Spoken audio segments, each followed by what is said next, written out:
Welcome back, guys, to the ferry flight in the TBM 900. We are currently on the shores of Canada in a place called Fort 7, I think. And yeah, it's time to get out of this godforsaken place, to be honest, because it's a bit barren around here, that's for sure. And we didn't have any place to get some fuel, so I had to get a few jerry cans from an old farmer over there and hike it 10 miles to the nearest gas station. And luckily they had some actual AV gas for TBM, so that was a really bit of good luck, that. And he's now helped me bring it back, and we're ready to go. And we're actually heading to Winnipeg today in the TBM, and I'm hoping that it's going to be a fairly uneventful flight. We'll probably use a full flap takeoff and do a short field affair, I think, and we'll definitely make sure that inertial separator is on. But yeah, it's an interesting place, that's for sure.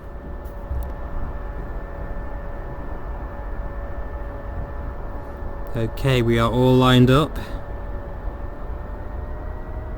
We just need to put our landing lights on, strobes on, making sure everything's stabilised at 40%. We're going to do a on the brakes takeoff here as much as we can. I think it's wanting to go already though, so that's fine.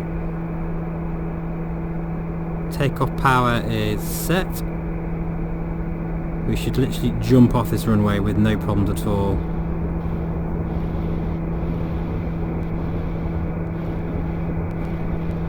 There we go. We are airborne once again. Landing gear, landing gear, landing gear, landing gear, landing gear, landing gear.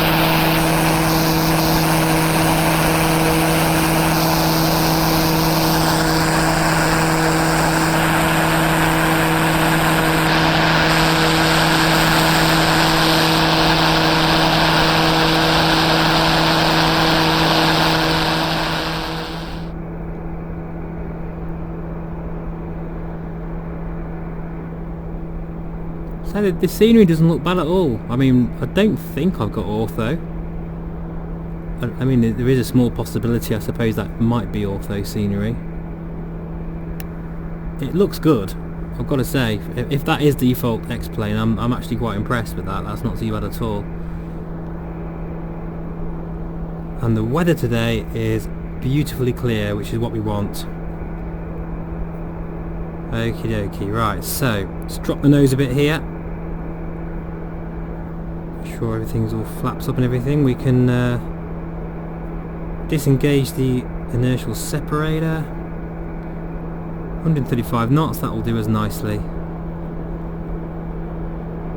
Engage autopilot, we're on our way.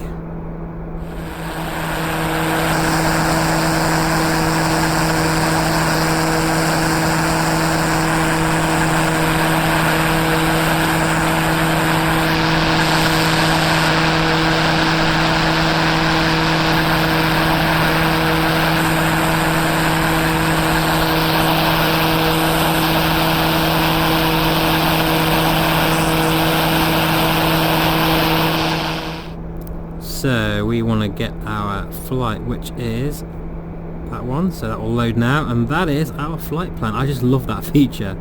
It's just so good and so clear, and you can see here our little route, which is about 500 and something odd nautical miles.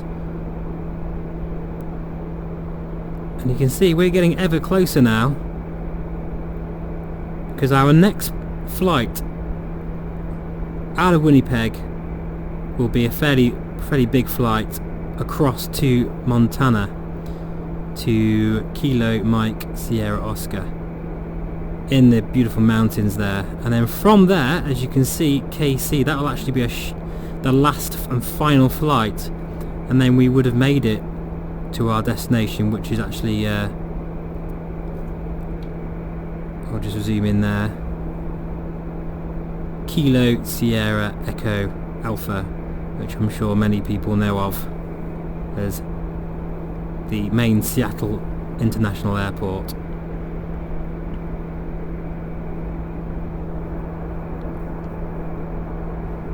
Now what I might do for this particular series, this particular part of the trip, is combine this leg and this one together. In fact, do I have it in there to show you now? It's not going to let me do it now. Oh, there we go. Yes it is. So if we load that one in, that is going to be our next flight. We're using a high altitude airway, 31,000 feet, straight up there. And that is our route. So yeah guys, okay, well what I'll do is I'll probably magically fast forward 2 hours to our descent into Winnipeg, unless something drastic happens. A bit of cloud there, but this is quite barren scenery. It's very nice scenery actually. As I say, it's not bad at all for default, unless of course I'm an idiot and I actually do have ortho, which is entirely possible. I can't remember what's in my custom scenery folder. There's so many different types of sceneries in there. You know, I really could do with having a bit of a clear out really, but so as always guys, thanks so much for tuning in and watching this epic trip in the TBM, and it's been quite a ride so far, and I shall see you on the descent down into Winnipeg. So I'll see you then guys.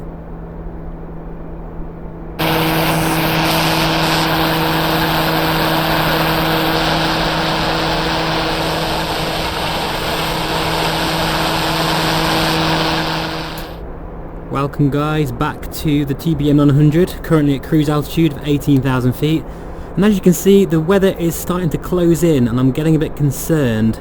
I've been sat here chilling in the back watching an MRTV YouTube video of yet another new Pimax headset that has just been announced. Now I don't know when this video will come out, so it might be a while and we'll have more information by the time this is sort of on YouTube, so to speak, but it's called the Artisan, and they haven't really put much about it apart from basically that it's wow, yeah, 140 degrees field of view. The resolution oddly is kind of more Valve Index style, so I think 3200 by 1440, so nowhere near the Reverb's resolution. So I think maybe they're starting to think about a bit more of a budget headset, but to kind of announce this just after the 8KX and all of the other very confusing upgrade paths that they have announced and shown prior, I just think, yeah, I'm with MRTV on this one, that he's a bit angry about how they sort of conduct their communications, shall we say, and yeah, I don't have a lot of faith in Pimax, to be honest, and generally speaking, so it's probably going to be a long time before I actually go for it and buy one of their headsets, until they really sort out what they're actually doing really. So that's why that window's there, because as I say, I've been sat chilling in the back here in the TBM. Now I just thought I'd show you something before we start descending, which won't be too long away. I'm a bit concerned about the weather. Okay, now as you can see here, this is where we are currently in Active Sky. Absolutely love Active Sky, superb piece of software. Now check this out. There is quite a lot of heavy showers and snow showers around, and we've kind of been missing a lot of them, but unfortunately we're heading straight into a rather large frontal system here.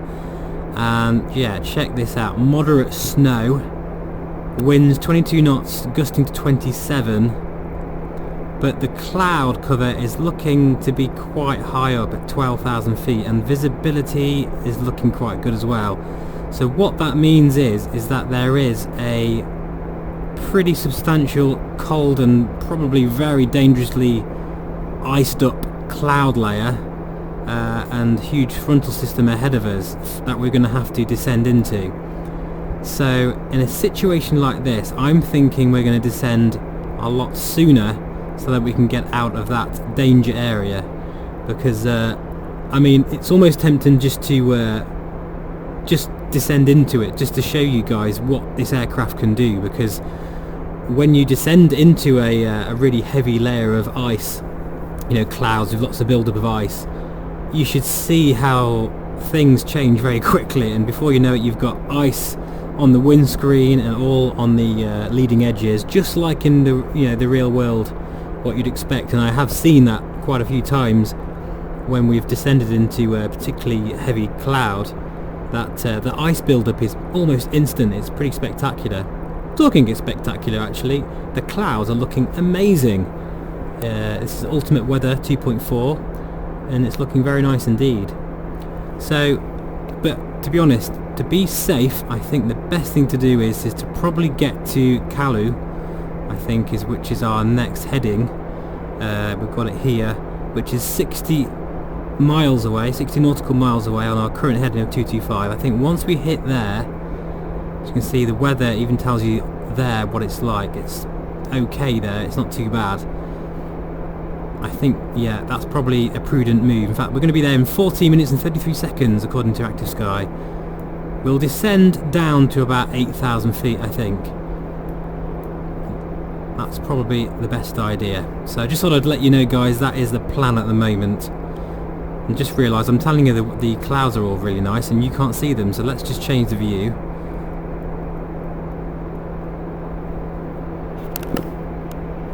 We'll take that out of the way as well. And that will take it to that. Hang on a second. Okay, we're back, guys. Sorry, there I was being amazed with this incredible cloud, and yet you couldn't see it because you were staring at Active Sky. Sorry about that. But yeah, check out that scene. That is probably one of the most impressive cloudscapes I have seen in X-Plane to date. Very, very nice indeed. Look at that. And you can see the cloud casting shadows onto the ground there, onto what is essentially X-Plane default scenery, which, to be honest, hasn't been that bad at all, considering we're just kind of transiting this area. But that looks really impressive. What I'll do is I'll just leave you with a few sort of external shots just before we begin descending, just to really enjoy what we're seeing here. That was good timing. And now the weather, yeah, I can tell the weather is definitely closing in ever so slowly.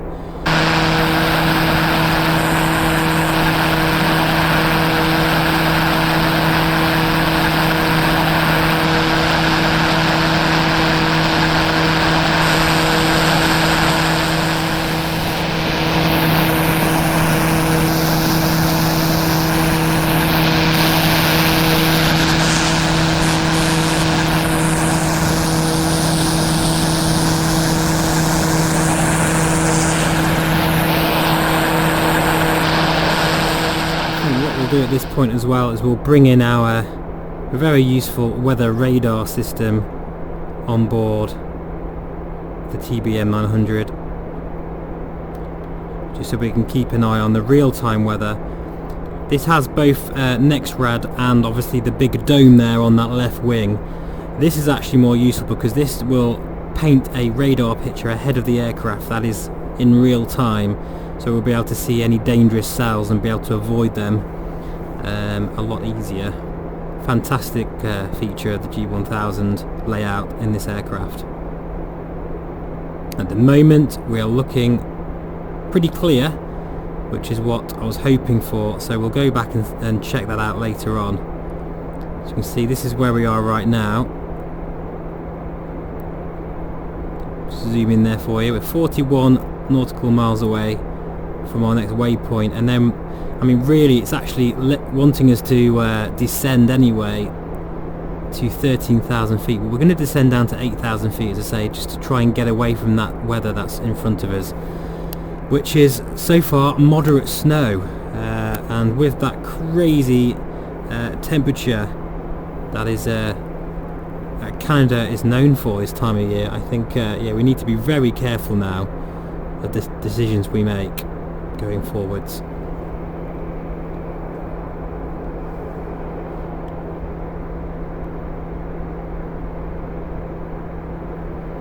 This is our flight plan here in Avitab. We'll just show you there.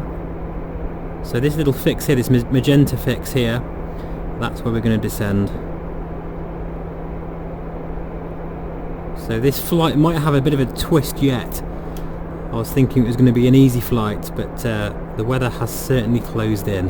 In fact, actually what we can do is we can go and tune in to 122.02, I think it is, which means Active Sky, since it's following our flight plan, will be able to give us a bit of a readout, ATIS readout of our Charlie, Yankee, Romeo, destination. Lima, Charlie, that's not it. Yankee, Right, this is Whiskey, it. Golf, airport information, Lima, 1600, Zulu, weather, wind, 168 at 22, gusting 227, visibility 10, sky condition, ceiling 12,000, broken, moderate snow, temperature -1.5, dew point -2, -1.5, altimeter 2992, advise on initial contact, you have 2992. information, Lima.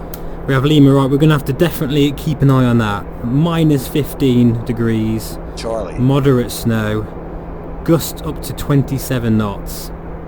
Yeah. I've heard worse, but I've heard better as well. And as I say, with this aircraft being so realistic and modelling such things as ice, things can go wrong very quickly. I can tell you that out of experience. So I'll keep you updated, guys, and as I say, we're going to be descending really in about 6 minutes time. We're going to see that as our top of descent, our ETA to our next waypoint.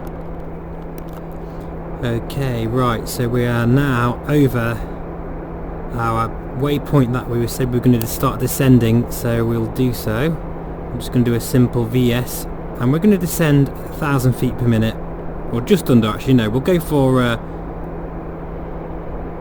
900 feet per minute, and that's the wrong way, you idiot. There we go, 900 feet per minute. That will increase speed nicely as well. We're only about 29 minutes away now from our destination, so that will keep us nicely descending and hopefully avoiding that really bad weather that's in front of us. And the aim really is to get below the sort of 13,000, 12,000 feet before that frontal system. Now imagine for a minute, can't help it, but imagine if we were in the new Microsoft Flight Sim, you'd probably be able to start seeing that cloud building in, in front of you. I mean, just imagine that in VR. Oh my goodness me, that just will be insane. I cannot wait for that experience. I'm already thinking of doing a ferry flight like this in a Flight Simulator when it's released. That will just be, quite an amazing way to really enjoy some of those harsh weather conditions. Right, so what we'll also do now is we'll put the tower frequency in. James Armstrong Richard, that's where we're going. Charlie Yankee Wilco Golf. And we don't actually have an ATIS, but we do have a tower, in fact 3 tower frequencies. But we'll put in the first one, 1183. In fact, we'll put that in. And that one, 1183.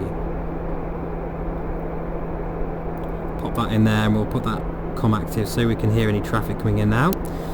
But yeah, as I say, we have no ATIS, but well, just check this out, guys. Listen to this. Charlie Yankee Whiskey Golf airport information November 1600 Zulu weather wind 168 at 22 gusting 227 visibility 10 sky condition ceiling 12,000 broken moderate snow temperature -15 dew point -21 altimeter 2992 advise on initial contact Yeah, November moderate snow. But yeah, you can definitely see that the weather is slowly getting worse, so we need to get below these clouds now. And I think from this point onwards we'll just keep an eye on the weather radar.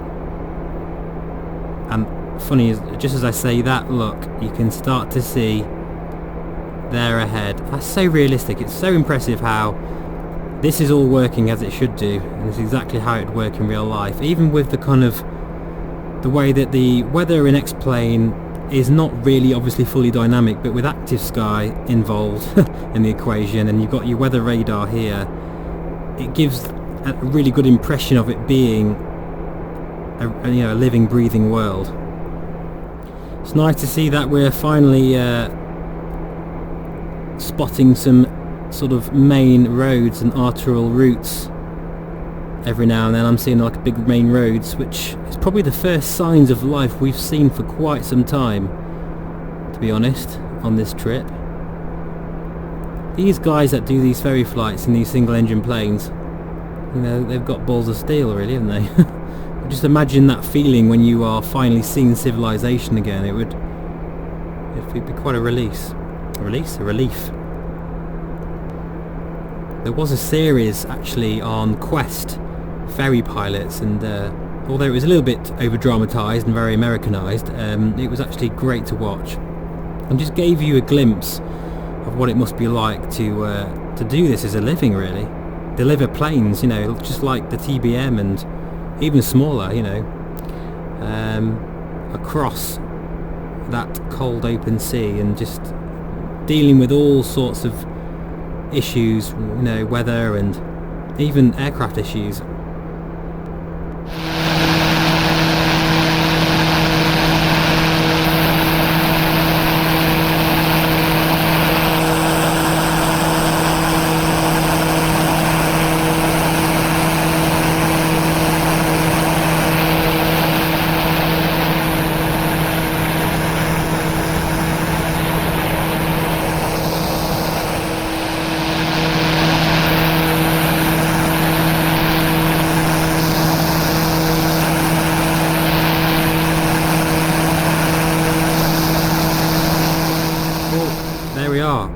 First drop of rain or snow is appearing. Okay. So I'm just looking down there because that's an actual road. First time I've seen a road in a long time. Okay, I'll just have to really keep an eye out now how much this cold weather sticks to the airframe. So please shout out, guys, if you see anything untoward. We've got 9 minutes to run, so we're so close, yet feeling so far right now with this weather. You've got to love those effects, haven't you, really? Absolutely brilliant. Just every single drop of water modelled. And they all behave differently according to the physics and how they interact with the aircraft. And seeing it all in VR, it really is incredible. It's such a shame that other sort of developers haven't really taken on board this amazing new design of, because I mean the TBM designer, can't remember his name, he actually released it as a freeware for it's the lib-brain effects for all aircraft developers, but not many have bothered to implement them in VR, which really just astonishes me, really. I don't know what the problem is, but oh, look at this weather. It's getting very, very heavy here. Okay. Come on, little TBM, we can do this.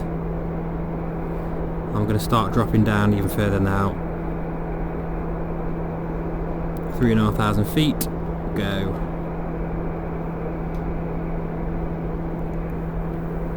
It's weird, it looks like I can actually see snow, because that actually is snow in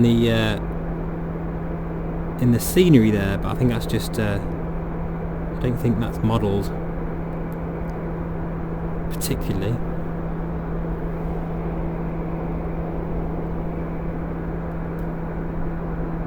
I just want to get on the ground now.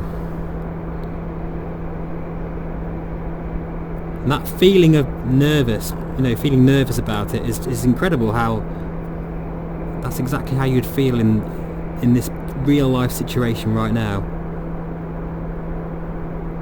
It's interesting how the rain is going from really heavy with the little bits of kind of like just showery light rain and then back to really heavy again.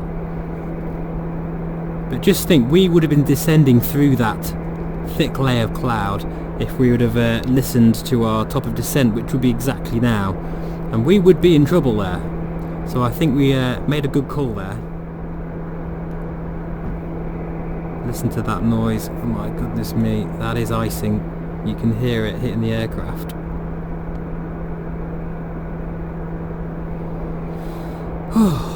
Okay, hold it together, come on.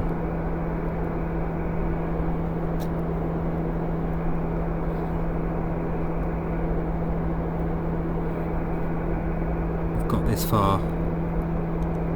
I have a visual on the airfield.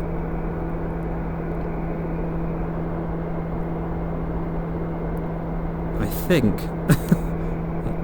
Maybe not actually, because that's... We're still 4 minutes out here.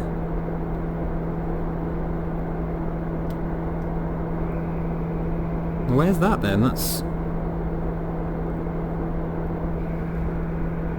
Check our X-plane map here.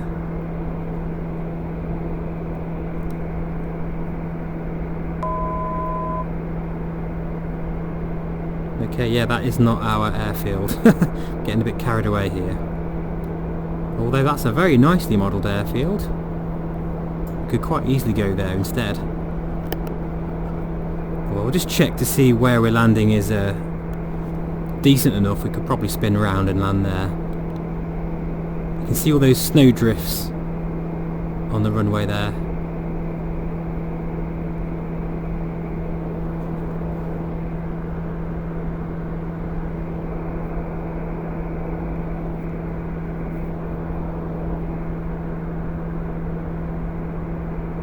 No, we're going to continue on.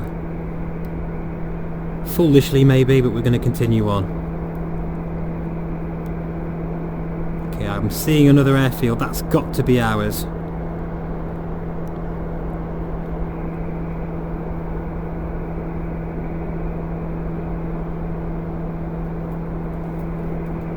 Just look at all that rain. My goodness me. I think we are going to go manual now, so what we'll do is landing light can come on, inertial separator is already on, we're going to keep the icing and everything on, we'll keep the yaw damper on, something we don't always do, but we'll keep that on simply until we land, because of the we're now going to be battling a 27 knot gusting nasty wind here in conditions this bad, and actually that does look very snowy to me. That rain looks very white, so they have modelled it to a certain extent. That certainly is convincing enough right now anyway. Look at the... oh my goodness. I'm going to be so relieved when we get down on the ground. Looking for the airfield. I've got a visual. We're going to do a left downwind, in fact left base onto finals, so gear is coming down. Check for 3 green. Make sure there it's down and indicated. In this new update, the gear does really drag the aircraft more, and you can really feel that in the trim. I'm going to have to use the trim wheel now, and that's going to upset the aircraft for a moment, as you can see there, but because we're a bit lower speed it won't be too bad. Right, flaps coming down. We have civilization. Look, we have actual houses and everything. We are far too high here. Let's try and get back on the glide slope a bit here.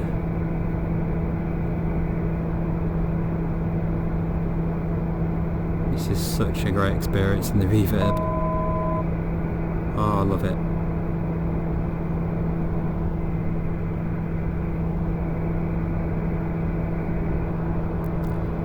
Luckily the wind does seem to be down the runway, so we are... that is lucky. In fact this is the big airport, isn't it? So thank God for that. We might even see some live traffic.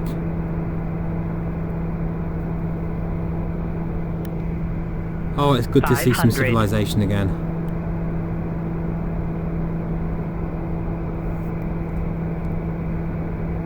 are still high, but that's fine. I'm not too worried. It's a big enough runway.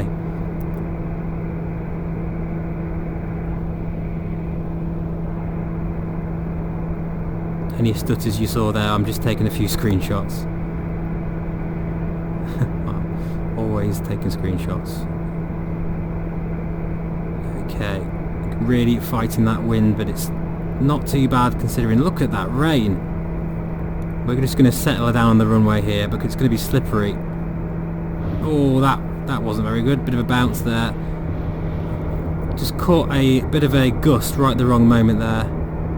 I am going to use my reverses because I want to get down into decent speed without using the brakes and slipping everywhere. Look at the rain effects, wow. That was quite an epic end to that trip, which I thought would just be an easy leg, to be honest.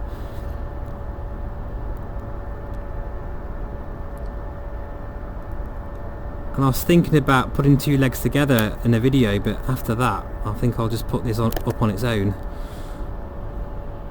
And there we have it, we've got some traffic here, some big heavies there.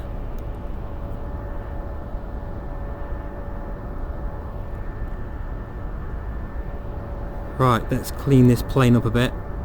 Going a bit quick, this taxi. Take all the icing stuff off. Watching that RPM, not to overspeed that, overstress. Taxi light, strobe light on. Probably put some lighting. Well, that doesn't seem to make a massive difference, it must be said. Yeah, we've definitely picked the right airport here, and it's really nicely modelled. This is very nicely, a nice custom modelled airport here.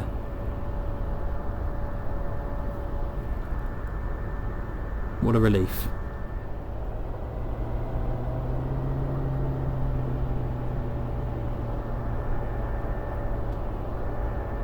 I really feel that wind even on the ground here, even going this slow.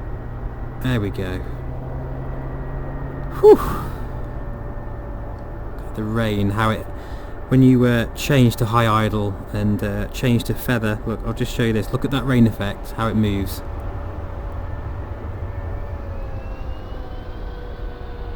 And see how it's now going downwards, that's just really incredible.